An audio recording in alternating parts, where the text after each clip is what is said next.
Bonjour Monsieur Mallet, Bonjour. vous travaillez à la communauté urbaine du Havre. Pouvez-vous nous expliquer en quoi consiste votre fonction?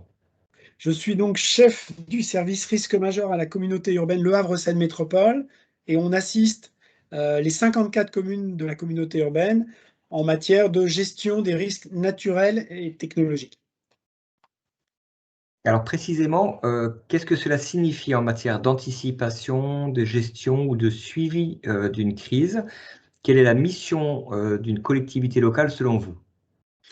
Pour l'intercommunalité, il y a une vraie volonté d'apporter à l'ensemble du territoire une vision de gestion collective des risques, en association d'ailleurs avec l'Office des risques majeurs de l'estuaire de la Seine. L'idée, c'est de jouer groupé, de jouer collectif. En matière d'anticipation, ça porte à la fois sur des dispositifs de bonne connaissance des risques naturels et technologiques. Ensuite, en termes d'anticipation opérationnelle, ça va porter sur la mise en place de dispositifs de veille, d'information dans le domaine des risques naturels, principalement grâce notamment à tous les outils de prévision sur le risque hydrométéorologie d'un côté et sur les risques de submersion marine concernant notre littoral, et puis une veille et une mise en réseau des acteurs du territoire sur le volet risque technologique. Est-ce que vous pourriez nous préciser un petit peu l'éventail des outils que vous utilisez et après nous dire si, selon vous, ils sont suffisants et s'il y aurait, dans un monde idéal, des améliorations notables à réaliser? Alors, dans le domaine des risques naturels, on dispose, grâce à un marché avec le prestataire Météo France, d'un dispositif de veille infradépartementale adapté à notre territoire pour la veille météorologique. Ce dispositif inclut également un réseau que nous avons nous-mêmes mis en place de stations météorologiques pour densifier l'observation sur le territoire sur des problématiques notamment de ruissellement, qui est un sujet qui nous impacte assez fortement dans notre secteur. Il y a également un suivi et une vigilance particulière sur les phénomènes de submersion marine sur deux territoires principaux, le secteur du Havre pour des questions de débordement, et puis sur le secteur d'Étretat, qui lui est impacté à la fois par des questions de débordement, mais principalement par des paquets de mer, des paquets de vagues qui pourraient être générés à la fois bien sûr par une tempête et le niveau marin, mais également par les phénomènes de houle qui se combinent.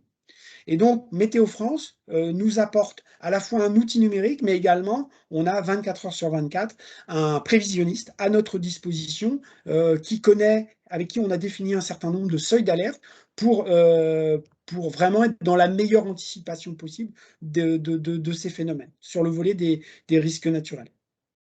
Est-ce que vous avez d'autres outils, d'autres dispositifs?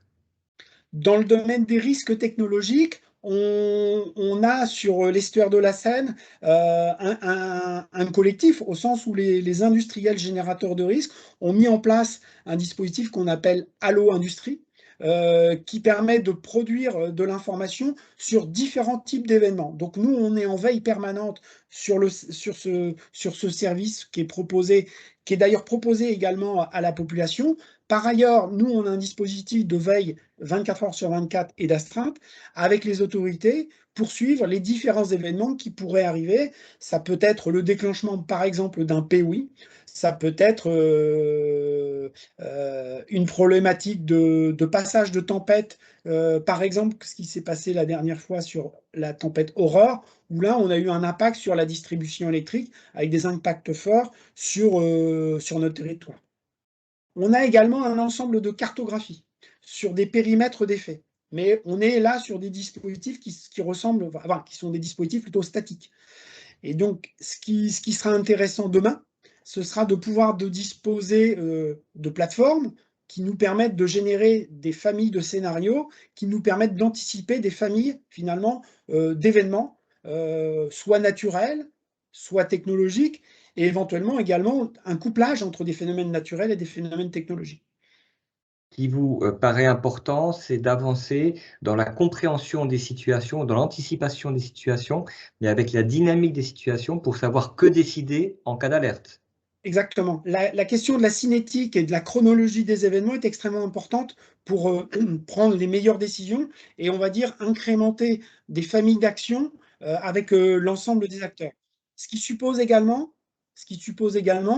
qu'on ait un dispositif de coordination des acteurs de la gestion des risques qui soit le plus opérationnel possible. Et on y travaille actuellement avec l'Office des risques majeurs de l'Estuaire-de-la-Seine. Ça, c'est vraiment très intéressant. Est-ce que vous pouvez nous dire un peu plus? Donc, je vous interroge sur des outils digitaux, de digitalisation et des outils numériques, support à l'anticipation, à la décision, à l'alerte et au suivi des crises. Et vous me répondez oui, mais il y a également le besoin d'avoir une organisation derrière. Est-ce que vous pouvez nous dire quelle est cette organisation et pourquoi elle est essentielle selon vous? On a déjà des plans. Il existe déjà des plans, je pense notamment au plan particulier d'intervention, qui va prévoir un certain nombre de dispositions, de chaînes d'alerte et d'identification des acteurs. Ensuite, on peut passer sur la question de l'alerte des populations, par exemple, qui est un sujet important sur nos agglomérations. Par ailleurs, nous, ce qu'on identifie, c'est que au-delà des différents moyens d'alerte qui existent et qui vont se développer sur le territoire, nous, on identifie un moment critique et ce qui se passe juste avant l'alerte. Et donc, c'est cette anticipation et cette coordination, notamment en matière de partage de l'information, partage des représentations entre ce que voit l'industriel, de ce que voit un préfet, de ce que voient les pompiers, de ce que voit la commune, pour être au meilleur niveau de partage pour pouvoir coordonner de façon la plus, on va dire, opérationnelle possible et efficace l'ensemble des actions, notamment avec cette contrainte de gestion du temps dans des temps qui sont extrêmement contraints. Donc, c'est une problématique d'accès et de partage des informations et des connaissances en temps quasi réel Exactement. pour pouvoir Exactement. prendre des Et décisions. nous, on parle un petit peu de ce qu'on appelle le suivi météo des risques au sens d'un certain nombre de problématiques, que ce soit des phénomènes naturels, des phénomènes technologiques, mais également parfois des configurations du territoire à un moment donné. Ça peut être, par exemple, un événement majeur qui n'a rien à voir avec les risques, c'est-à-dire un rassemblement de personnes extrêmement important. Ça peut être un mode de gestion opérationnelle du trafic, c'est-à-dire que nous, sur la zone industrielle, on a des ponts. Donc ça veut dire qu'il faut savoir si les ponts sont ouverts ou fermés, en maintenance, pas en maintenance. Y a toute cette combinaison d'événements. Il peut y avoir également des problèmes de dysfonctionnement liés, je pense, je reviens toujours à la question de la distribution électrique, qui peut rendre fragile un secteur.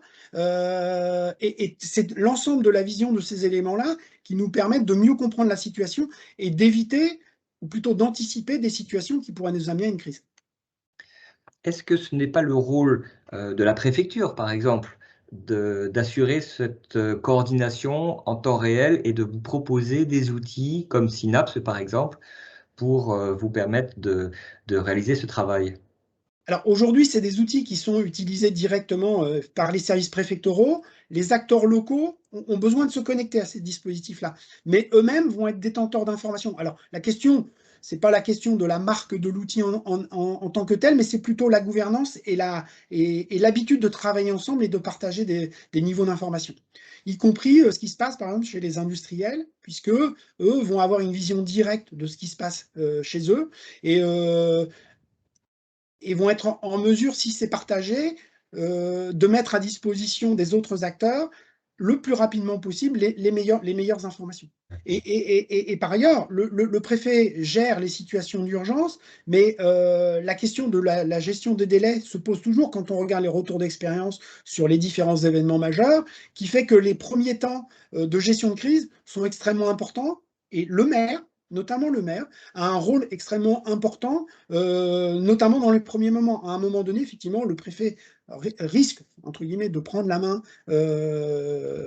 des opérations, ce qu'on appelle, il devient directeur des opérations de secours. Pour autant, le maire a toujours un rôle et Donc, peut-être un vrai relais ensuite. sur le territoire, il y a nécessairement besoin d'une organisation pour supporter la gestion des connaissances que les outils numériques peuvent aider à manipuler, communiquer, diffuser, améliorer, fiabiliser. Tout à fait. tout à fait.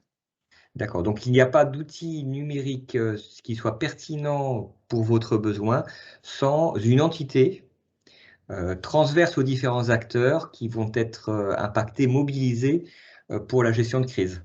Tout à fait. Est-ce que votre cas est particulier ou est-ce que vous pensez que c'est un cas généralisable pour l'ensemble des territoires français? Si on parle de notre territoire, on a des spécificités, on a aussi une histoire. C'est-à-dire que ce dont je vous parle, cette conception, cette vision des choses, je ne pense pas que je sois la seule à l'avoir. En réalité, hein, avec l'Office des risques majeurs de l'ESTUAire qui réunit les collectivités, le Grand Port Maritime, j'en ai pas encore parlé, mais le Grand Port Maritime, Aropa Port, est un acteur extrêmement important en matière de gestion de ce territoire, des industriels, de l'université. On a développé cette culture de travailler ensemble depuis maintenant une vingtaine d'années. Chaque territoire est un petit peu spécifique, mais c'est vrai qu'on a un petit peu aujourd'hui dans notre ADN cette habitude sur les différents dossiers de gestion des risques, qu'ils soient naturels ou technologiques, l'habitude de se retrouver et de travailler ensemble pour identifier les meilleures synergies.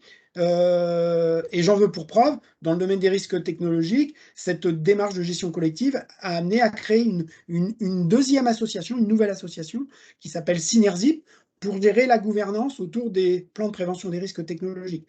Alors, après, il faudrait comparer d'autres territoires. Si on ne parle que de la France, il faut plutôt chercher des secteurs où on a des plateformes industrielles, hein, pour avoir au moins des points de comparaison.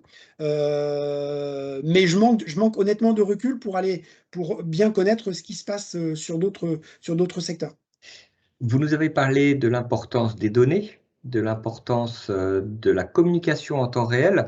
Est-ce que vous avez également des besoins de calcul? Alors, ça fait partie effectivement des besoins. Que ce soit à partir du moment où on va avoir des données d'entrée d'un scénario ou d'une combinaison de scénarios, si on avait des outils de calcul suffisamment fiables, mais aussi suffisamment rapides pour nous donner des réponses, même approchées, qui nous donnent un certain nombre d'ordres de grandeur, ça nous serait, ce nous serait d'un grand secours, tout à fait. Eh bien, écoutez, je vous remercie beaucoup pour votre intervention, Monsieur Mallet. Merci, À monsieur Claude. bientôt. Au revoir.